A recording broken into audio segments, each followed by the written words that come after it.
Hello everyone, welcome back to our channel. Today I'll show you how to create an event on Wix website and accept payments. First, log into your Wix account and navigate to the dashboard.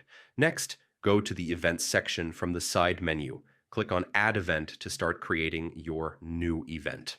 Choose the type of event you want to create, ticketed, if you plan to sell tickets, or RSVP for free events where you still want to collect attendee information. Enter the event name and select whether it is a single event or a recurring event.